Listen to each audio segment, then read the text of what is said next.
UP के संभल से Samajwadi party के सांसद जियाउर रहमान बर्क पर बिजली विभाग ने 1,91,00,000 का जुर्माना लगाया है। सांसद बर्क पर बिजली चोरी का आरोप है। बिजली विभाग ने उनके खिलाफ एफआईआर दर्ज करवाई। इतना ही नहीं, सपा सांसद बर्क के घर की बिजली भी आज काट दी गई है। सांसद के घर में 0 मीटर रीडिंग के बाद प्रशासन एक्शन में है। इसके अलावा उनके घर के पास जो अवैध निर्माण से सीढ़ियां बनाई गई थी, उस पर भी बुलडोजर एक्शन हुआ है। बिजली चोरी के मामले में बिजली विभाग की तरफ से बर्क को नोटिस भेजा जाएगा। नोटिस पर रकम जमा नहीं करने पर विभाग की तरफ से आरसी जारी की जाएगी। इस बात की पुष्टि बिजली विभाग ने की है। संभल में गुरुवार की सुबह बिजली विभाग की टीम भारी पुलिस फोर्स के साथ सपा सांसद जियाउर रहमान बर्क के घर पहुंची।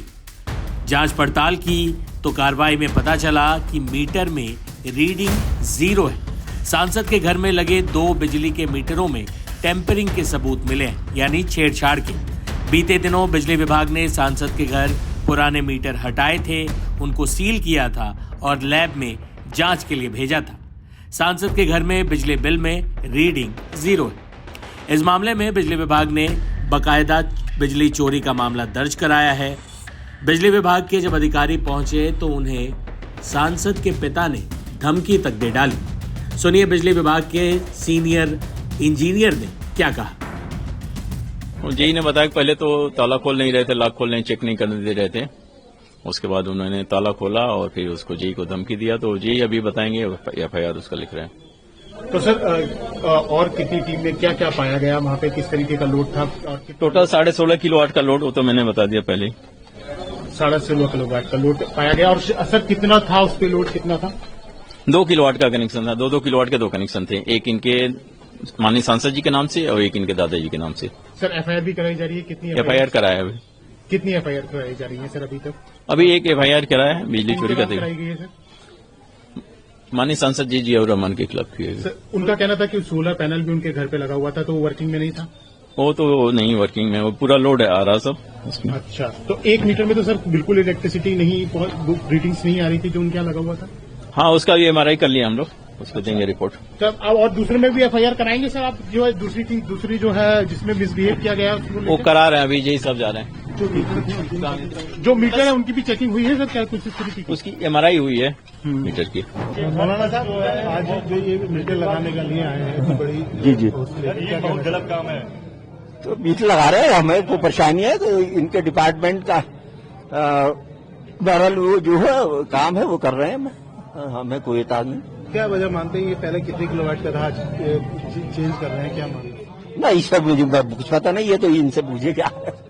हाँ, मैं तो भाई ये मीटर लगा रहे हैं, मैंने लगा दिया। क्या हर जगह इतना ही फोर्स लेकर जाती है मीटर लगाने के लिए? हैं? हर जगह इतना ही फोर्स लेकर जाती है मीटर लगाने के लिए? ना, कहीं हमने तो कहीं देखा ना कि मीटर लगाने जाते। यहाँ अब हम रोक रहे होते, कुछ कर रहे होते, तब तो ये चीज। अब ये पुलिस का क्या काम है? ये पुलिस का डिपार्टमेंट है। क्या आपको कोई सूचना दी गई थी? ना, नो इन्फॉर्मेशन। जो मंदिर के लिए क्या कहना चाहते हैं? जो मंदिर के देखिए एक हवा खड़ा कर, एक सुई का फावड़ा बना देना, तो मंदिर का कोई भी मसला बिल्कुल कतई है ही नहीं। ये जो न्यूज आर भारत पे मैं देख रहा था, वो आ रही थी, मुझे बड़ी हैरत हुई और ताज्जुब भी हुआ और अफसोस भी हुआ कि भाई कि 40 साल मंदिर मुसलमानों के कब्जे से मतलब ये आजाद कराया गया, और वो भी सांसद के घर के पास। जबकि वो मंदिर आज भी उसी हालत में मौजूद है जिस हालत में वो लोग वहां पर जो रहते थे, 8-10 परिवार के लोग, हिंदू साहिबान, वो बेचकर गए थे अपने दूसरी जगह को। तो और चाबी भी उसके पुजारी के पास रहती है, और उसने बयान भी ये दिया है कि मैं ही इसको खोलता हूं और मैं जब जरूरत हो रही है मैं ही बंद करता हूं। तो फिर इसमें ये क्या कि मुसलमानों ने कब्जा क्या कर लिया? अगर मुसलमान कब्जा करते तो उसे तोड़ के घर बना लेते, मस्जिद बना लेते और कुछ कर लेते, तो उस पर कब्जा कहाँ हुआ? जब भाई ये इतनी बड़ी है, ये यानी कि बलवा कराना चाह रहे हो, ये न्यूज फैलाकर है? और ये पुलिस की इतनी गाड़ियां यहाँ से वहां तक ये लगाने का क्या मतलब है साहब? यहाँ क्या क्या ऐसा बवंडर हो गया? वहीं इस दौरान भारी मात्रा में पुलिस बल तैनात रहा। तनाव के बीच ये पुलिसिया एक्शन हुआ, बिजली विभाग ने एक्शन लिया, फिर बुलडोजर कार्रवाई हुई। इस पूरे घटनाक्रम पर स्थानीय एडिशनल एसपी ने क्या कहा, ये भी सुनिए। विद्युत विभाग द्वारा विद्युत चोरी के प्रकरण में एक अभियोग पंजीकृत कराया गया है, जो कि लाइन बाईपास करके विद्युत चोरी का प्रकरण है। द्वितीय, उन्होंने यह बताया है कि विद्युत चेकिंग के दौरान उनके द्वारा उनके पिता श्री मंजूर रहमान बर्क द्वारा उनके परिवार को धमकी दी गई। इस संदर्भ में साक्ष्य प्राप्त किया जा रहा है और तहरीर प्राप्त करते हुए अभियोग पंजीकृत किया जाएगा एवं साक्ष्य के क्रम में गहन कार्रवाई की जाएगी। सर, देखा गया कि वहाँ पर पहले दरवाजा भी नहीं खोला गया, पुलिस विभाग और बिजली विभाग सब दरवाजा खोलने के लिए बोल रहे थे, लेकिन किसी ने दरवाजा नहीं खोला। फिर दरवाजा खोल के प्रत्येक जगह देखा गया, उन्हें सुरक्षा में कराई गई। सुरक्षा के क्रम में उनके द्वारा सभी जगह चेकिंग की गई, तब यह विद्युत चोरी की घटना प्रकाश में आई। सर, आगे क्या रणनीति जो है वो तय की गई? साक्ष्य जो भी साक्ष्य प्राप्त होंगे, साक्ष्य के क्रम में विधिक कार्रवाई की जाएगी। सर, कितनी एफआईआर? अभी एक एफआईआर थेफ्ट की हो चुकी है, विद्युत चोरी की हो चुकी है। दूसरी एफआईआर जो धमकी दी गई है उसके क्रम में की जा रही है। क्या मिसबिहेव किया गया था सर? उनके द्वारा मौखिक रूप से धमकी दी गई थी, उनके परिवार को देख लेने की उन्हें धमकी दी गई थी और इसके अनुसार अग्रिम कार्रवाई की जा रही है। बता दें कि संभल में पिछले दिनों जामा मस्जिद में कोर्ट के आदेश के बाद सर्वे करने गई टीम पर हमला हो गया था। उसके बाद वहां दंगे फैल गए, जिसमें 5 लोगों की मौत हो गई थी। संभल तब से ही विवादों में है। हाल ही में संभल में एक शिव मंदिर मिला था, उसके बाद भी संभल चर्चा में आया। लेकिन सपा सांसद बर्क लगातार विवादों में हैं। हालांकि सपा के मुखिया अखिलेश यादव उनका बचाव करने से नहीं चूक रहे। उन्हीं के अधिकारियों ने किया है, खेल तो उन्हीं के अधिकारियों का है।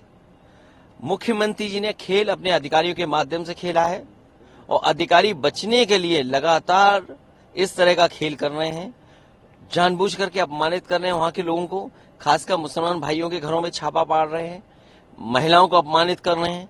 और आज सुनने में आया कि सांसद के भी घर में पहुंचे हैं। उनके ऊपर भी मैं तो कहूंगा कि भारतीय जनता पार्टी और खासकर मुख्यमंत्री जी अपने भारतीय जनता पार्टी के लोगों की भी जांच करें। वो भी बड़े पैमाने पर बेईमानी कर रहे हैं, बड़े पैमाने पे बिजली चोरी कर रहे हैं। और अभी अभी हाल में उत्तर प्रदेश में जहां जहां छापे पड़े हैं, जहां जहां बड़ी बड़ी कंपनियों पर छापे पड़े हैं, वो सब बीजेपी वाले थे लोग। चाहे वो कानपुर हो, जहां जीएसटी की टीम हर गुटखे वाले के यहाँ बैठी हुई है। आखिर आप सोचिए ना, गुटखे वालों के यहाँ जीएसटी की टीम क्यों बैठी है? क्या सरकार को पहले नहीं पता था कि यहाँ पे खेल हो रहा है? क्या खेल को बढ़ावा देने के लिए, या खेल में और भी कोई खेल है जिसकी वजह से वहां जीएसटी की टीम बैठी हुई है? सरिया वाले के यहाँ छापा मारा इन्होंने, क्या वो भारतीय जनता पार्टी के लोग नहीं थे? सुनने में आया कि 500 करोड़ का उनके ऊपर घोटाला नजर आ रहा है। और मैं आपको याद दिलाना चाहता हूं, बरेली के सबसे पहले बीजेपी वालों ने अपने ही बीजेपी वाले पे छापा मारा था। एक मस्टर्ड तेल वाले थे, सरसों तेल वाले, क्या जो छापा मारा था उसका क्या हुआ उनके ऊपर? इस बीच सपा सांसद बर्क की मुश्किलें बढ़ती हुई नजर आ रही हैं। पार्लियामेंट सेशन खत्म होने के बाद संभल में उनका इंतजार हो रहा है, लेकिन वो संभल पहुंचेंगे या नहीं, ये भी देखना दिलचस्प होगा।